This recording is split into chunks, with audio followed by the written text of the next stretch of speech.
哪天好。上集你们也知道了，雨下很大，我们出去看看。那小红开哦，但是蝴蝶不是已经离开了吗？我去看一下。你看现在才4点56分而已哦，还没5点。因为雨下很大，所以我必须这样讲话。你们看一下外面，那小红开哦，我开一下给你们看。哦，胭脂呀，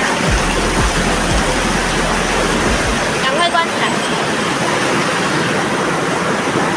然后那边有一个鸟笼，是我们的鸟。